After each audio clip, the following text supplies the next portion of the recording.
approaching the city of Bombay, the gateway to India. And the first view that comes to our attention is the gate itself, an admirable illustration of Great Britain's constructive influence. Bombay is the second largest city of India and one of the chief seaports of the Orient. It has a mixed population of over 1 million people, representing practically every race and creed in the world.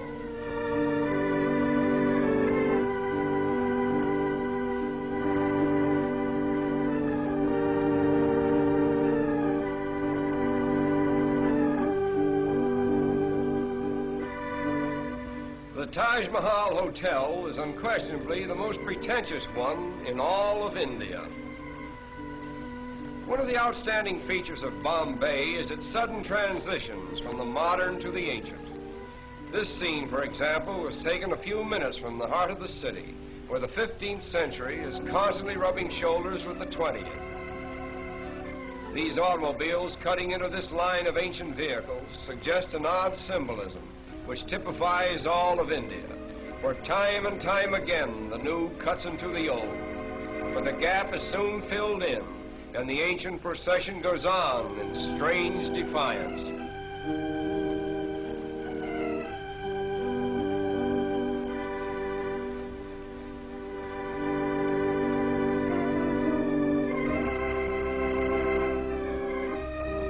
At the famous race course in Bombay, we are again transported into another world, for here is gathered representatives of every nationality, creed, and color. The course itself is considered to be the most picturesque, if not the finest in the Orient.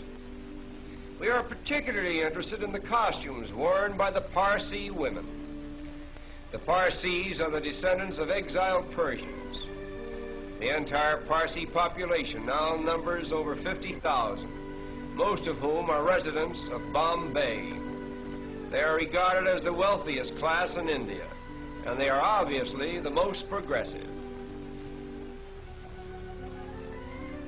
Owing to its central position between the East and West, no city can show a greater variety of types than Bombay. Here we find gathered Parsi merchants, Arab traders, Afghans and Sikhs, Chinese, Japanese, Malayans, Americans, and British, all part of the cosmopolitan crowds so characteristic of Bombay. Not far from the racetrack, we come upon an old Indian fakir with the cleverest little bird that we have ever seen. We will pause a while and watch this little fellow perform.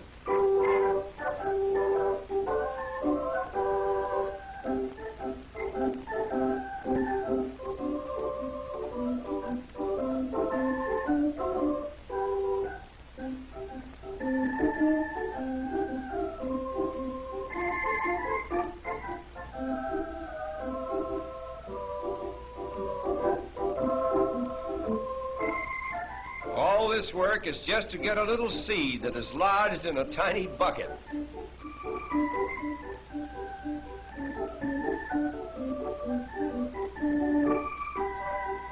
Stringing beads is the most amazing thing that this bird does. A needle is fastened to one end of the thread.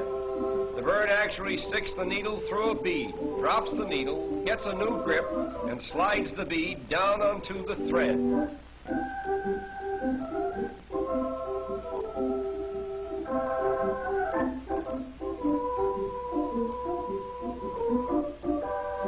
But there is much more to see, and our time is limited. So we will leave this little bird with his beads and continue on to a picturesque fishing village just a short distance from Bombay. This quaint little habitation seems to have no connection with the mainland, and life in general appears to be carried on quite apart from the outside world.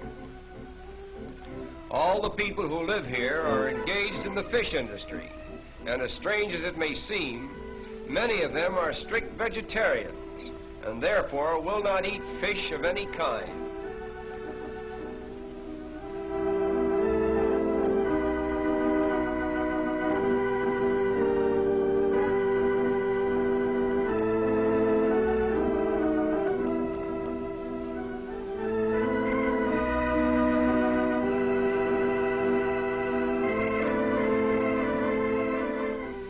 Even in this peaceful little village, there is a rigid system of caste. Here we find two attractive young ladies of the proud fisherfolk class. The dress each is wearing is called a sari. It is a one-piece garment which unwinds to about 8 yards in length. Look closely at these young ladies and you will see a round dot in the center of their foreheads. This dot, which is usually made of red paint, signifies that the wearer is married or eligible for marriage. The flower pot before which they are standing contains the sacred Tulsi plant, an emblem of virtue, which is worshipped exclusively by Indian girls. The story goes that a certain virtuous maiden named Tulsi was changed into a plant just as she was about to be assaulted by a demon. Thus, the Tulsi plant became a shrine of chastity for virtuous Indian girls. The chief occupation for the women of this village is in drying and preparing the fish which is caught by the men.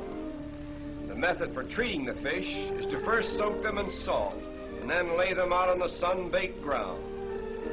When they are thoroughly dried, they are tied in small bundles and sent to market. These women are treating a smaller species of shrimp, which is swept about in this manner until it is sufficiently salted and dried. It is then used in preparing the famous Indian curry. No picture of India could possibly be complete without a view of its royal elephants on parade.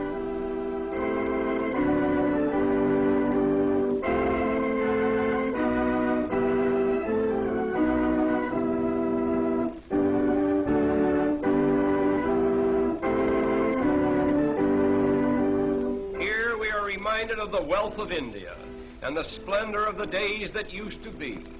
This is just a rare and special occasion, staged by one of the wealthy Maharajas at a grand social event. The headpieces worn by these elephants are made of solid gold and are studded with magnificent jewels. But now our journey is coming to an end. We will take one last look at Bombay before we draw our visit to a close. To the observing tourist, this view is more than just a picture. It is Bombay, the gateway to India.